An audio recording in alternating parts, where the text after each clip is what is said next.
Ladies and gentlemen. Welcome to Conversations That Count. I am Shriley Kapale, Vice Chair of Community Strategy and Engagement for Fairfax GOP and 11th Congressional District. As part of community engagement, I have been introducing to all of you local, statewide, and national organizations that are making difference in the country and bringing in community influencers, candidates, subject matter experts on Conversations That Count, so they can shed light on most important topics that matter to all of us and the communities that we live in. First, let me thank you. We had some technical difficulties as we start off, but I'm glad you kind of stuck with us. This week, I'll be introducing to you one such organization that I treasure the most and the current leader of this organization. The organization that I take pride in introducing today is National Federation of Republican Women. National Federation of Republican Women was first founded in 1938 and is the largest grassroots Republican women organization in the country, with tens of thousands of active members in local clubs across this great nation. NFRW empowers women from all backgrounds in the political process and provides a forum for women to serve as leaders in the political, government, and civic arenas by building leaders, energizing communities, and keeping America strong. Today, on Conversations That Count, I have with me Elieen Sobjack, President of the National Federation of Republican Women. Previously, Eileen served on the NFRW Executive Committee in multiple roles. She's NFRW Capital Region. In 2011, she was one of 5 states presidents nominated for the Ronald Reagan Leadership Award. For her efforts, she was named 2006 Republican of the Year. Over these years, Eileen has volunteered her media experience to political and nonprofit groups, giving radio and TV interviews, writing articles and media releases, and organizing press conferences to promote Republican issues. She's a lifetime member of the VFW Auxiliary, served as a trustee in her church, and is a former public school teacher as well, and private teaching consultant. She and her husband raised 3 active, responsible citizens who, along with their spouses and 9 children, are all Republicans, which is totally unheard of these times. Welcome, Eileen. We are so fortunate and grateful that you took the time on Friday evening to join in Conversations That Count.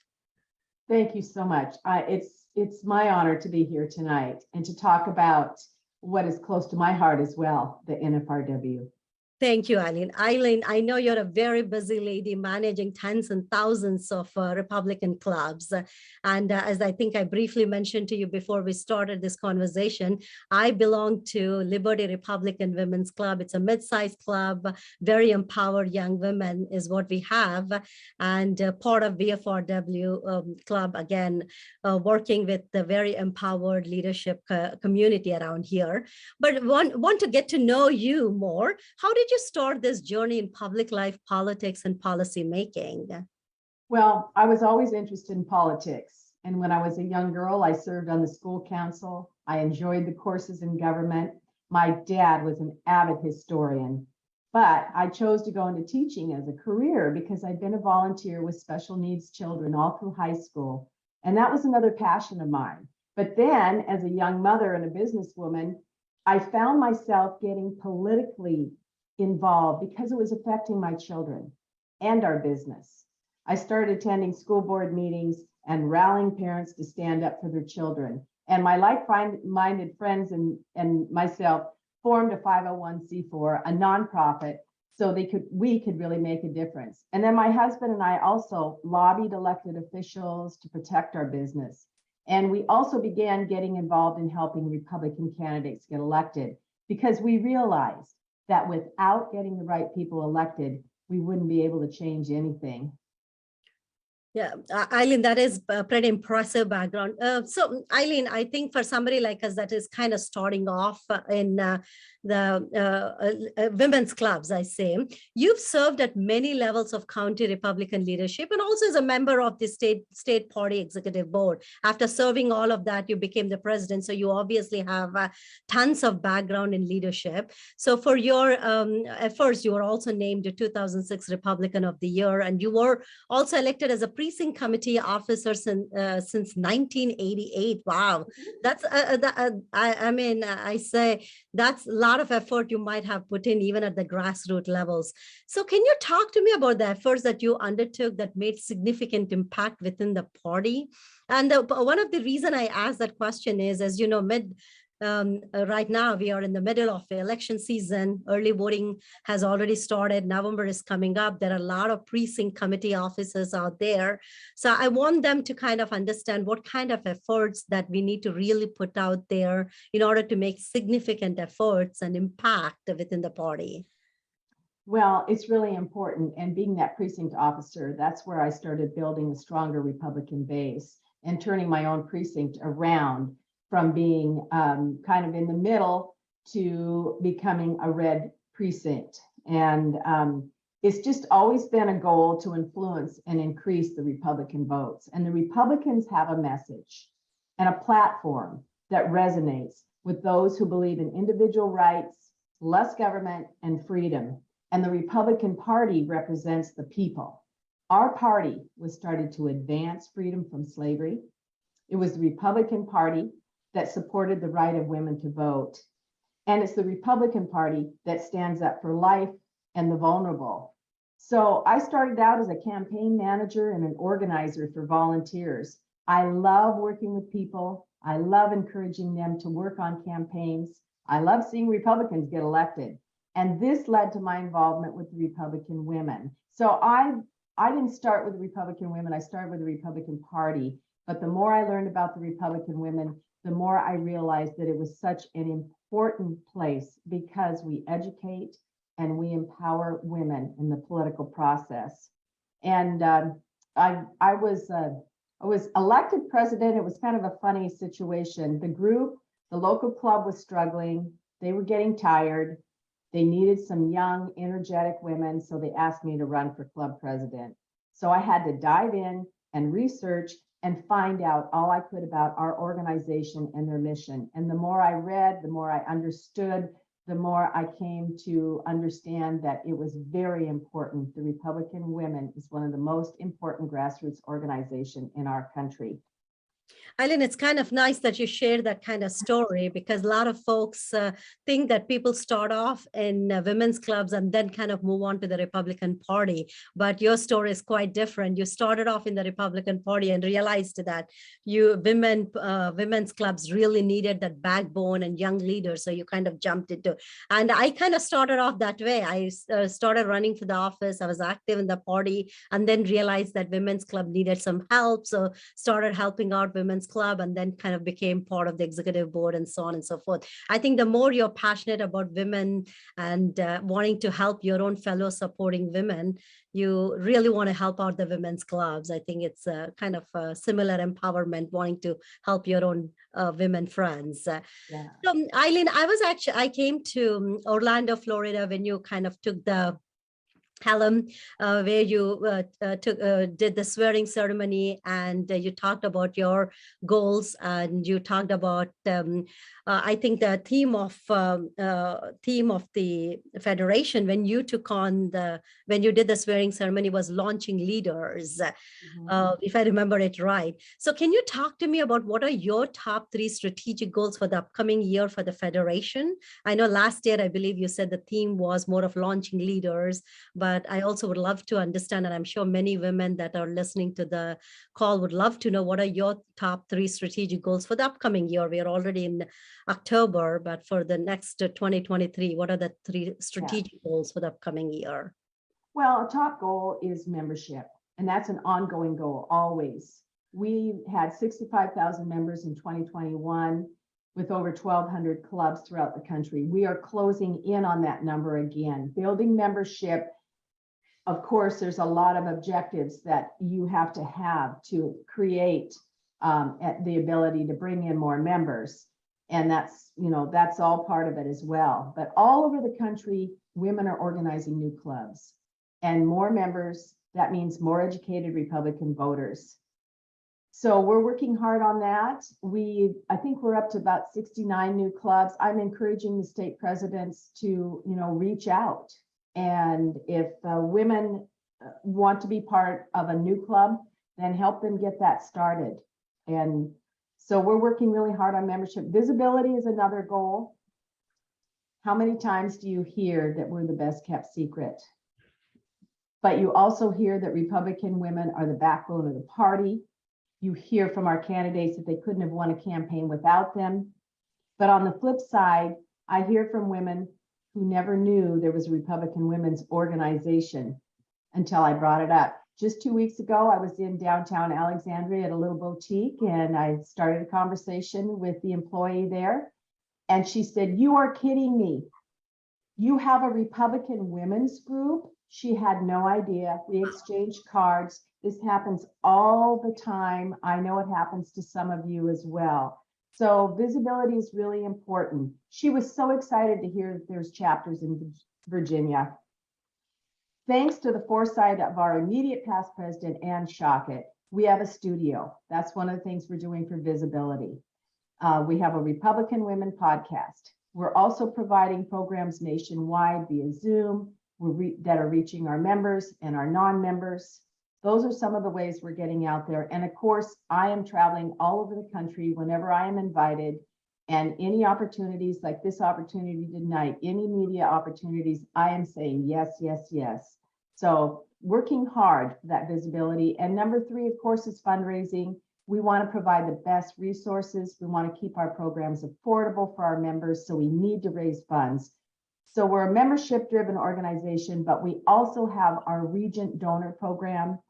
And there are 2 levels of giving, and anyone can join: husbands, members, non-members.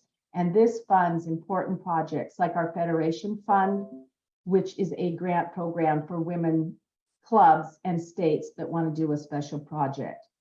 So if anyone's interested in the Regents Fund, I'm giving an ad for that. All they need to do is call the office, and I'll put them in touch with our coordinator of donor relations, and they can find out more. So those are the 3 basic, but of course, we're working hard on campaigns. We're working hard on education and empowerment. I think, Eileen, I really like what you said. I mean, instead of just saying that, yes, I want to increase more members, I think I really like the fact that you said, I want to increase members, because it means that you're getting people engaged, right? I mean, instead of just increasing the members for what? It means that you're increasing the membership to get more engagement from more members, means more engaged Republican voters. I think bottom line is if you don't win, if you don't have more voters, what good is members for? So I think that's the best part. And visibility, you're 100% right. If you don't have that visibility, but I mean, kudos to all of you. And I told you before the call too, Ann Shockett, I mean, typical New Yorker, love her to death. I think she's really puts a spark everywhere she goes. I think visibility is a big deal. I mean, in spite of all of the great leaderships that we have, we just don't, some people still don't know that Republican clubs do exist, and visibility is important, and we can't do anything without money. So fundraising is the key, right? So Eileen, I'm going to talk more about fundraising on how to actually, especially when it comes to female candidates, how do we raise more money and stuff. But I do want to ask you a little more about Regent program. I know VFRW, our own club too, we try to kind of talk a little more about Regent program and try to get people engaged. Can you help us explain what are the benefits of being part of Regent program?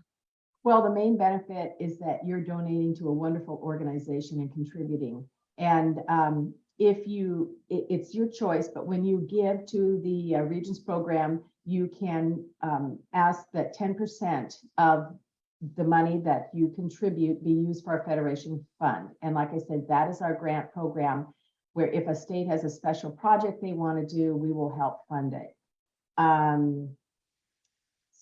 yeah, so the Regent program, there are some perks too.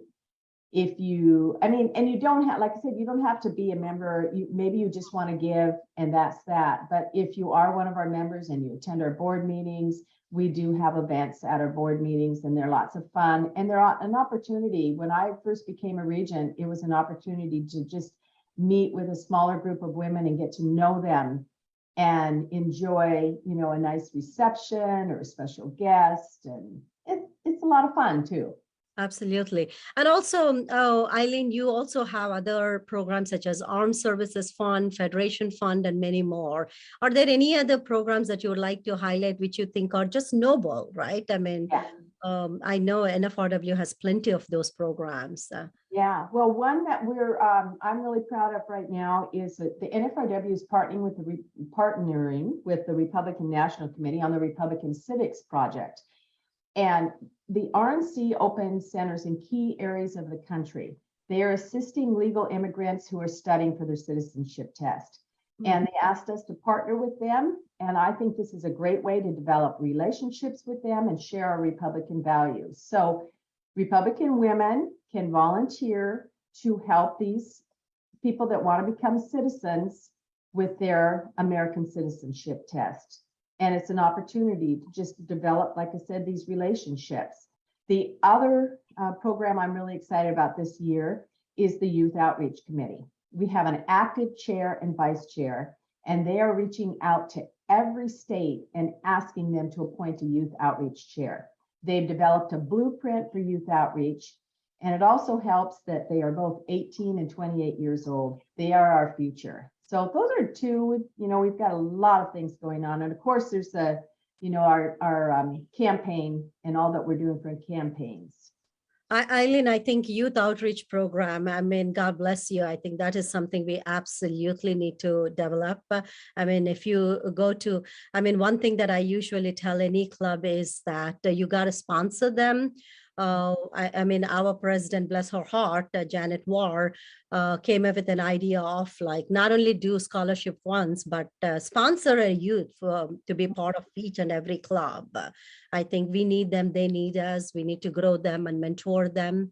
Down the road, they are going to be our future leaders, and we need to, and also they have a tough time in colleges and universities. So if we don't mentor them to be great leaders, they can definitely not stand up for our values and principles. And thank you for doing that. I mean, you were a great mom. You definitely brought up your kids to be Republicans. So you are the best person to kind of mentor those young people. So thank you for leading that. Yeah, well, and you're right. It really is a tough road in these colleges if you're a young Republican, even being able to find a group of college Republicans. And I was talking to a young lady the other day, and she feels like right now she's the only Republican in her college. So we need to support her. She's a Republican woman. And I think you make such an excellent point that we should also support them financially and help them out, because if we're having a luncheon and they're able to come to that, they may not be able to afford it like, the rest of us can do. So. Absolutely. We just need to sponsor them, basically. Yes, they need to sponsor them and invite them. So, Eileen, I know things are changing right now, but for most part, I'm sure being in the role that you are in, you notice that women are running, but really not winning all the time, or even 50% of the time, according to the stats. I say I enjoy stats. I go by stats. I mean, that's what I do in my work life too. Most often than not, they lose in primaries. I mean, if you're really looking at nationwide stats, do you think women face different set of challenges? You've been in leadership roles through your life. You were a public school teacher. They're campaigning hard. I mean, I ran a race. I mean, I still think I gave my best, but I just think I didn't do a great job of running for a year. I think all women candidates, or any candidate for that matter, should just really do their best running for a year if they're really serious about running. But do you really think they should be strategizing differently to win? I mean, as a women leader, what do you think? What is your message for women leaders? Well, we still see that men primarily are in elected office. We're still, working towards, I think what they say that glass ceiling. And women have to prove themselves more, because we are seen as managing households and families and everything else. And I think sometimes, this is just me, it's not anything from polls or stats, but I think they may look at a man candidate and say, oh, it's going to be easier for them. So we have to prove ourselves more to them and show that, yes, we can manage it. We can manage our family. We can manage in Congress. And we need to put out those examples of women that have, like my Congresswoman from Washington State, Kathy McMorris Rogers. She was a young lady that started out as an aide and was single at that time. She became a state representative. She ran for Congress. She's had all three of her children during her time in Congress. And her oldest child has Down syndrome. She manages all of that and continues and is successful. I think we have many examples of that. We just have to show, the rest of the world that women can do it. And, and they can do it sometimes better than men. Absolutely, absolutely. You're able to do it, so why not? Yeah, we can do it. Myra Flores, she's an example out of Texas. She beat a Democrat incumbent in a blue district.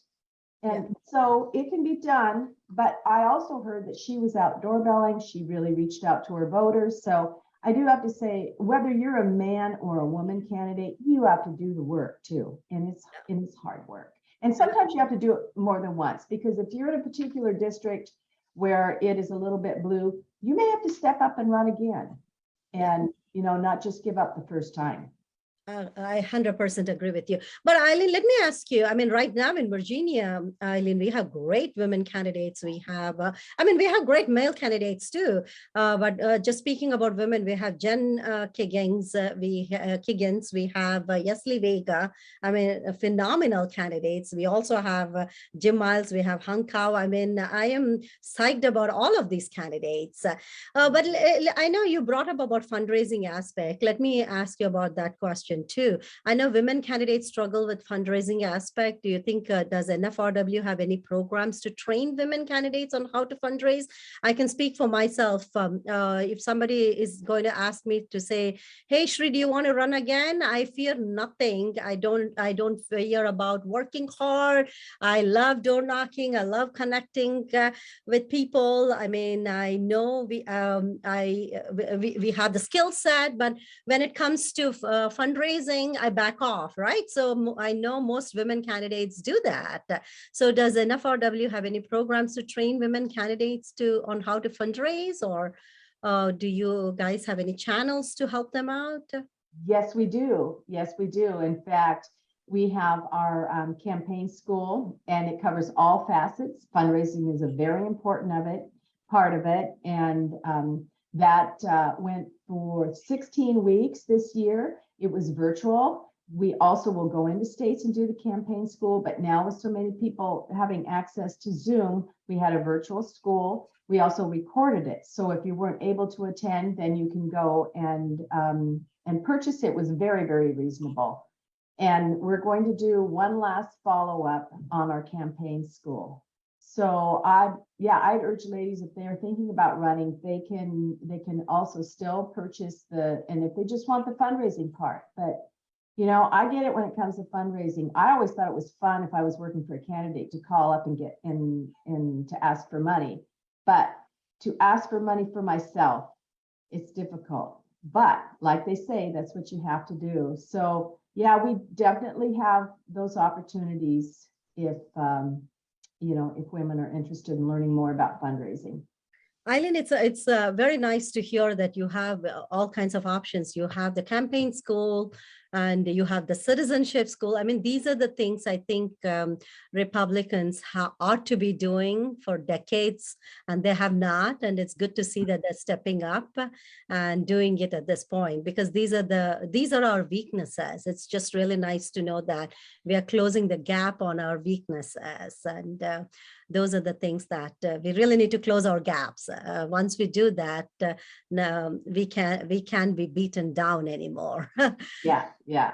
I just wanted to add too, I forgot to add that this year I thought it was important that we update our campaign manual. And so it's been updated for 2022. And so now it has even more ideas on fundraising and also all the social media that candidates need.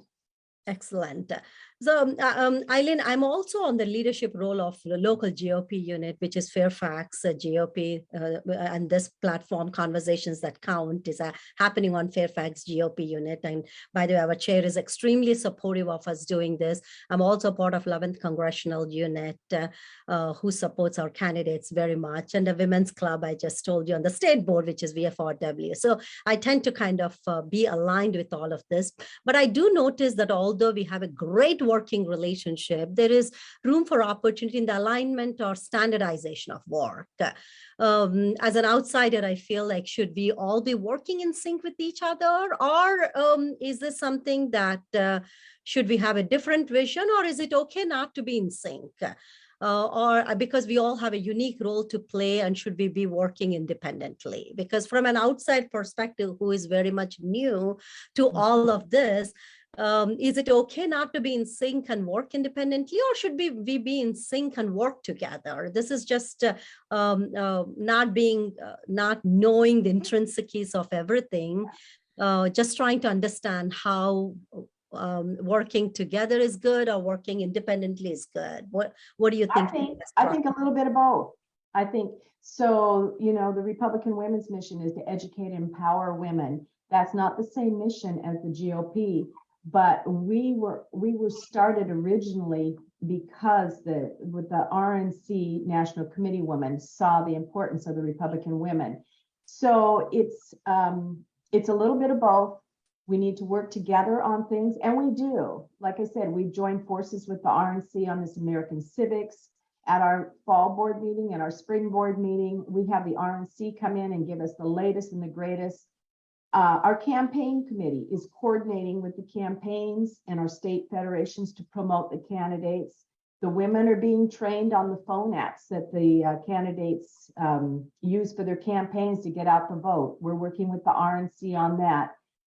So it's a focus of what we do, continuing to do that well, but also cooperating and working with the GOP when our goals mesh together, if that makes sense. Well, that makes absolute sense. I think we have our strengths and they have their strengths. We also don't want to be working or duplicating our efforts, but we also can come together when we need to come together and align the efforts when we need to align the efforts. I think that makes perfect sense. I think as an outsider, it's kind of nice to know when do we come together and when do we just kind of work independently, so we're not duplicating our efforts. Yes. Yeah. Yes. Like when it comes to fundraising, the Republican women, will be working on campaigns, but the GOP is able to raise funds, but we can certainly put our funds into the kitty and help them with that. So that's one way that we work together.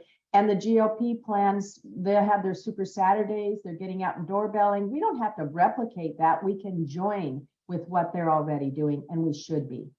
Absolutely. Yeah, no, that makes complete sense. And thanks for clarifying that. So Eileen, let me also ask this question to you. As a woman of color, I can't help observe, I always say this, that we ought to be focused on getting diverse members of our community within our clubs, especially living in Nova. Probably if you're living in other parts of the country, we may not notice this as much, but living in Northern Virginia, I realize that at every level and at every club level, membership level, leadership level, we just really need to have diverse members of our community be part of a decision-making process.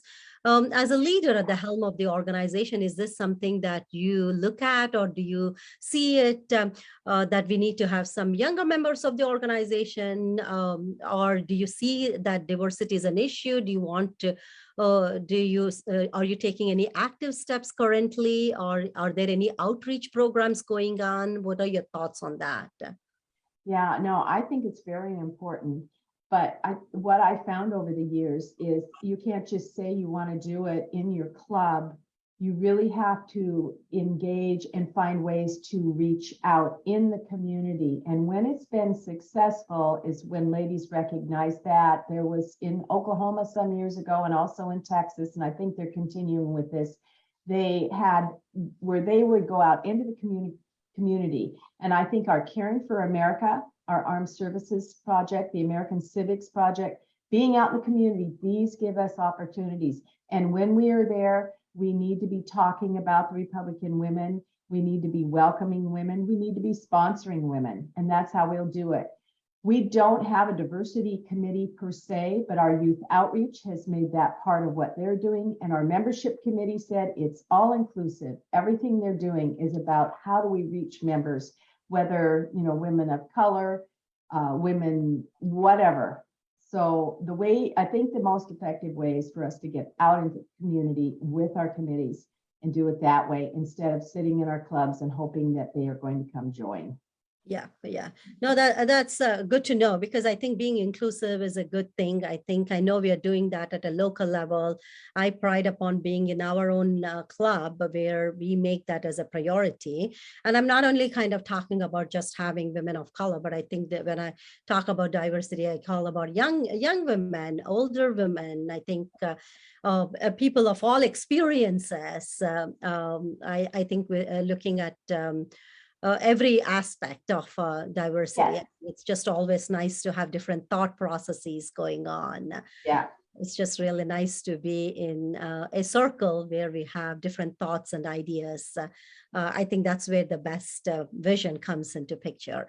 So Eileen, I know you go across the country and then you're doing a great job going and getting the vision out there. What are some of the unique things or best practices that you think are going around that you think some of us can adapt? I always say the more you're out there, you're like, oh, I've seen that best practice that I think some other states can adapt. I mean, have you seen something that you think are nuggets that you can share around here? You know, like I said before, those clubs that reach out into their community with their projects, that's a great way to do it. And they encourage their women to talk up, you know, the Republican Women's Club, and they, you know, they don't keep it a secret. They also make a point, just like I'm making a point at the national level. The state presidents can do the same thing, and the local clubs can do the same thing, to get their message out there, to write articles and op-eds, to get on a radio program and get their voice out there. One of the best practices is that I think is when I see the Republican women's clubs really cooperating with their Republican Party as well. And that's great. And I know it doesn't always happen. And sometimes you have to wait for the next leadership, but we need to be gracious and we need to work with our parties because we all have those same goals. I think you coming from media experience, I talked about it in your bio. You used to do that. I think that really helped. I mean, I didn't even think about it. I think state presidents or executive board going on the radio and talking about Republican clubs, or writing op-eds and talking about Republican clubs. I think that is, I mean, I've never seen that happen. I think that's such a best practice. Just talking about in city councils, talking in school board, talking in supervisor, and just telling that I'm from Republican club. I think the people will hear more about them. I think that's a great practice. No, thanks for sharing that. I hope more people will listen to that. And they don't have to be perfect at it. It's practice. And it happens kind of naturally. If they're a mom that's really passionate and they start speaking out at school board meetings, then it's easier for them to do that. And if they don't like talking on a radio show or something like that, they can write an op-ed piece, you know, and be brave there. So it's just taking those steps and reaching out. I had a club president that was just fantastic. She multiplied our small club. Her strategy was to carry in her purse our brochures, when you had the brochures in those days, and whether she was standing in the grocery line or wherever she was talking about Republican politics and if Republican women. And if someone didn't care, then she stopped talking about it. But she found so many new members doing that. She wasn't afraid Absolutely. And Eileen, I know our Loudoun County moms, the Republican moms, did a great job increasing our membership by doing just that. I know Virginia Beach Republican moms are very active as well. So I think that those best practices are kind of happening here as well. But it's just refreshing to know about op-eds and going on radio and just doing those neat little things that could literally take us to the next level, which is very much needed. Otherwise, if you're going to be doing the same things year after year, we are really not going to grow. We got to grow. I mean, that's how we take our clubs to the next level. So, Eileen, as you know, we are in the early voting season already. I mean, who would have thought November comes so quickly in Virginia? Elections are every year we go through election season. We have hardworking volunteers here, precinct captains. You were once a precinct captain. Any message to our club presidents and hardworking ground volunteers and these women volunteers that are out there that look up to you and your leadership during this crucial period? Do you have any message for them? Oh, I know they're already working hard, but just keep working hard and work harder and know that it'll soon be over and November 8th will be here and it'll be too late. So now is the time to get involved and to do all you can, and also get involved in those opportunities, not only with getting them out the vote and and supporting your candidates, but also in observing elections and monitoring them and making sure that we have fair elections after doing all this work. That is the key. Eileen, I'm sure you're aware, our Attorney General Jason Miar has created Election Integrity Unit, which we are psyched about. There's a lot of momentum going on about parental rights here. I also want to kind of congratulate you for doing Faith Coalition. I think that's another one that you kind of have created under your leadership.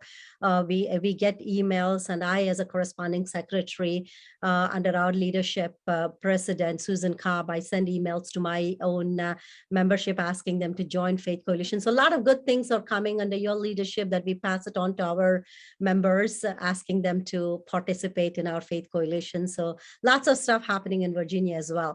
I know NFRW's 42nd biennial convention is not until another year.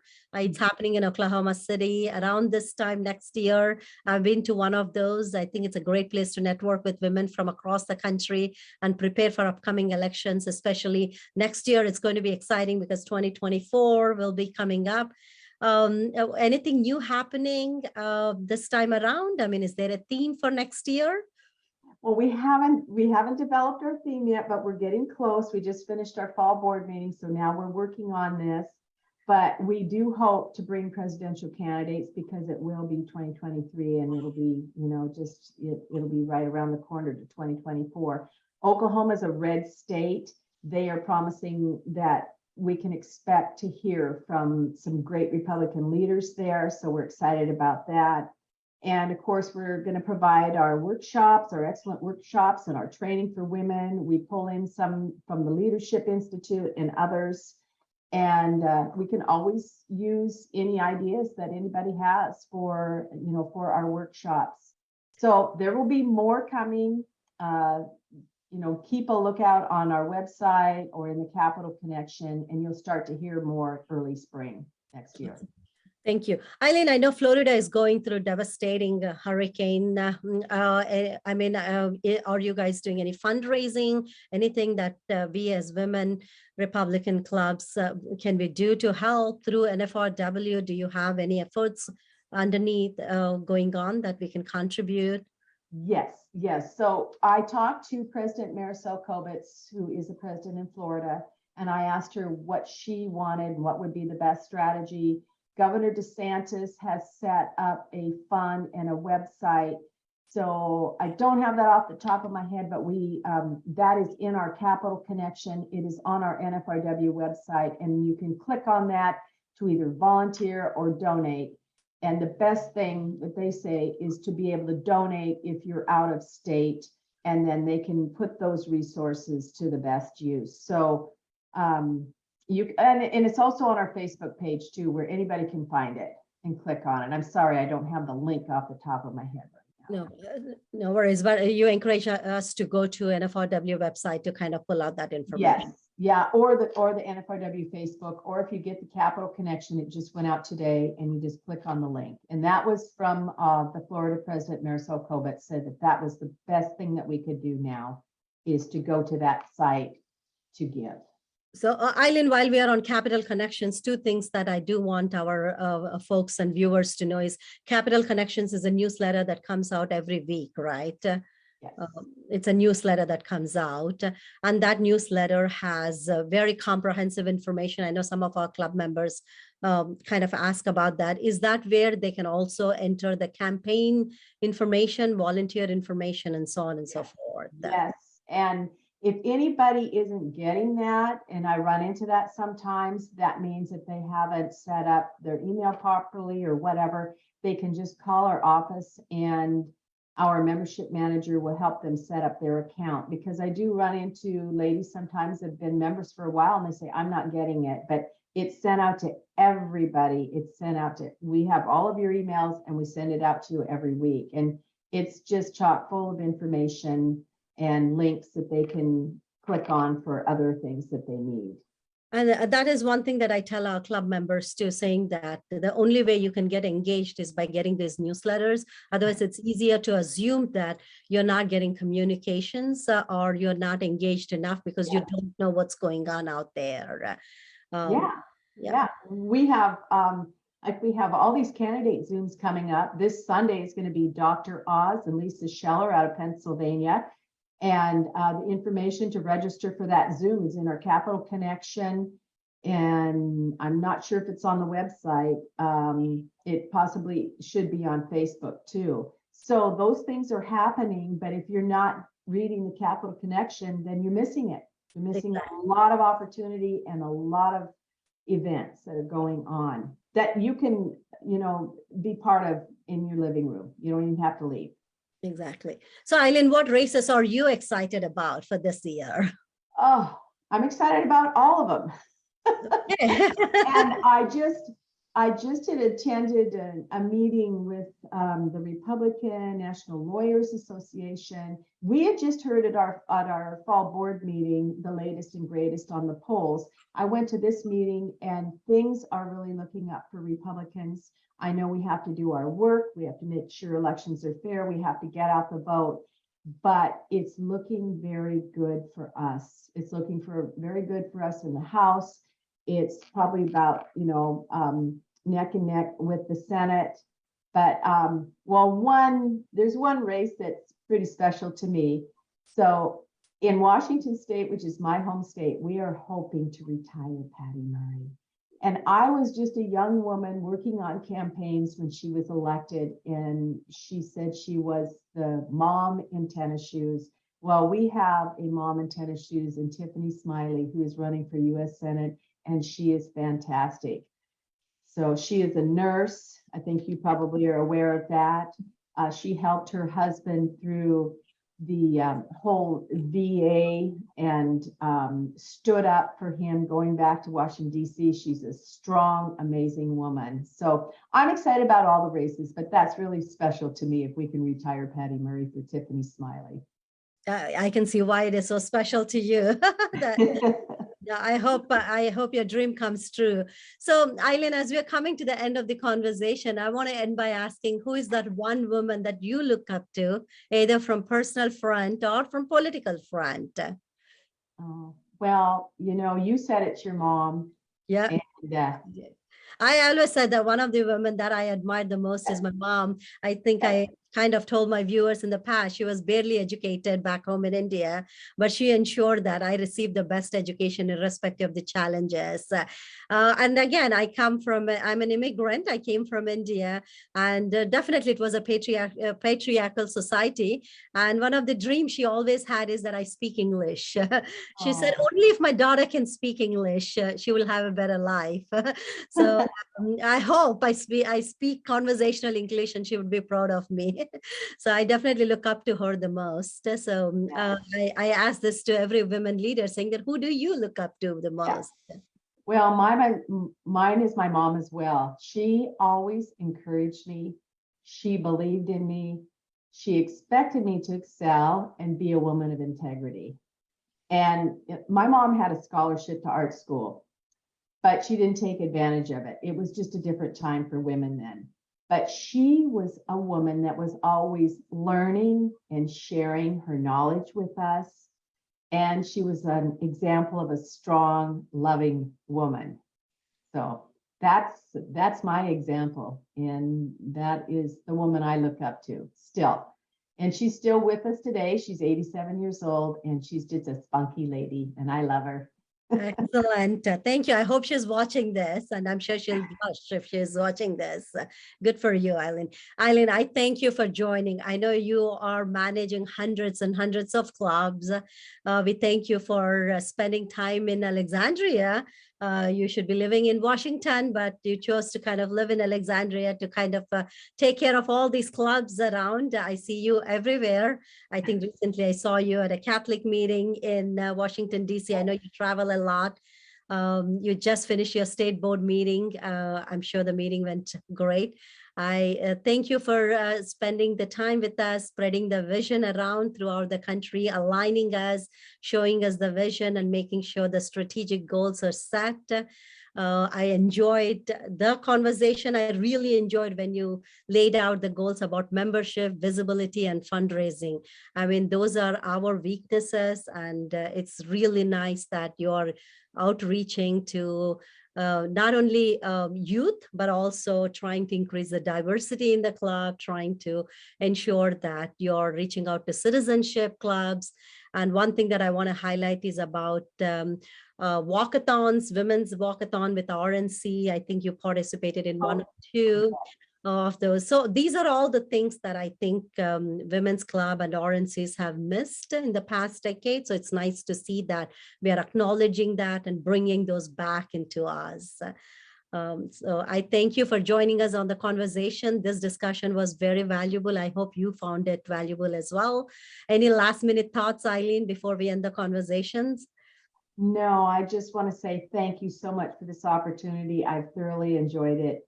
And I think your mom would be very proud of your English. Oh, thank you, Eileen. I appreciate that. Thank you. Viewers, this is Elieen Sobjack, National Federation of Republican Women President, a great leader. I love Dan's Shockhead. Now I like Eileen too. It's just really, really a proud moment for me being part of Executive Board of Virginia Federation and my own great leaders, presidents, Susan Cobbs, and my own Liberty Republican Women's Club, Janet Warr, but just belonging to these great women's club around here and being part of such empowered women. I think we need all of these Republican women. I think any candidate that is on the stage would always say that they would never win without having these women. The women clubs are the backbone for the Republican Party and the candidates, and we continue to put the boots on and start working hard day in and day out to ensure that our candidates win. So congratulations to all the women, and we'll continue to keep working hard. Viewers, as you all know, National Hispanic Heritage Month is annually celebrated from September 15th to October 15th in the United States. And we recognize the contributions and influence of Hispanic Americans at Fairfax GOP and 11th Congressional District. On Conversations That Count, I'll have Reverend Jonathan Avinado, and he's the executive director at National Alliance of Hispanic Pastors, and also Pastor Cosio next week to discuss about history, culture, and achievements of Hispanic Americans. We also will talk about why U.S. Hispanic conservatism is surging. Hope you can tune in next Friday, October 7th at 5:30 p.m. to listen to this important conversation. Until then, have a wonderful weekend. Stay dry if possible, and God bless you all. God bless America, and thank you all for tuning in.